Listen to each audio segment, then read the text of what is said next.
মাননীয় সদস্য মোহাম্মদ আওলাদ হোসেন, ঢাকা ৪। সম্পূরক প্রশ্ন করুন। মাননীয় স্পিকার, আপনাকে ধন্যবাদ। মাননীয় স্পিকার, দক্ষিণবঙ্গের 21টি জেলার প্রবেশ মুখ আমাদের পোস্তগোলা ধুলাইপাল। পদ্মা সেতু মাননীয় প্রধানমন্ত্রীর উপহার, দক্ষিণবঙ্গের মানুষের উপহার। পদ্মা সেতু পার হয়ে দক্ষিণবঙ্গের মানুষ যখন ফিরে আসে, ধুলাইপাল চৌরাস্তায় এসে ঘন্টার পর ঘন্টা বসে থাকতে হয়।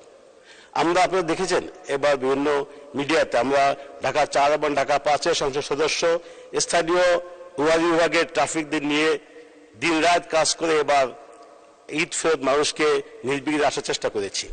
সেখানে সেই যানজট নিরসনের জন্য মাননীয় প্রধানমন্ত্রী এরই মাঝে দক্ষিণবঙ্গের মানুষের চট্টগ্রাম যাওয়ার জন্য পোস্তগোলা থেকে ফতুল্লা হয়ে 4 লেনের যে প্রজেক্ট পাশ করেছেন।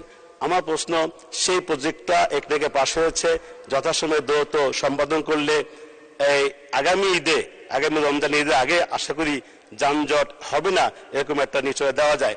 আমি সেই প্রকল্পটি নির্দিষ্ট সময়ে সমাধান করার জন্য মাননীয় প্রধানমন্ত্রী নির্দেশনা কামনা করছি। ধন্যবাদ মাননীয় স্পিকার, ধন্যবাদ মাননীয় প্রধানমন্ত্রী। ধন্যবাদ মাননীয় সদস্য। মাননীয় প্রধানমন্ত্রী।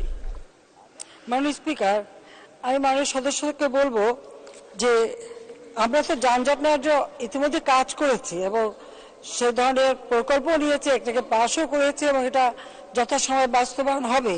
তবে এবার এদের যানজট মুক্ত করতে মাননীয় সংসদ সদস্য সকলকে নিয়ে যে ব্যবস্থাটা নিয়েছে, এইভাবে যদি সবসময় নজরদারিটা রাখে তাহলে কখনো যানজট থাকবেই না।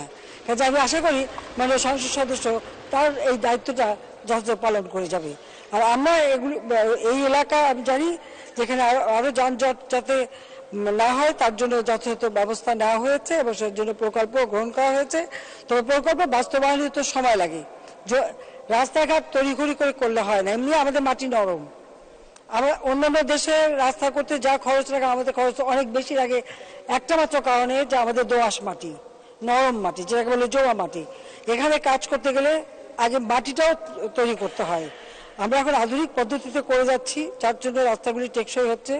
একবার একটা বর্ষা হলে অথবা বন্যা হলে অথবা যে কোনো কারণে মাটি সরে যায়, এটা আমাদের আসলে এটা তো একটা বদ্বীপ, এটা আমাদের মনে রাখতে হবে। কাজে সেদিকে আমরা যানজট মুক্ত হওয়া বা দুর্ঘটনা যাতে কম হয় সেদিকে যথেষ্ট সচেতন আমরা। ধন্যবাদ মাননীয় স্পিকার। ধন্যবাদ মাননীয় প্রধানমন্ত্রী।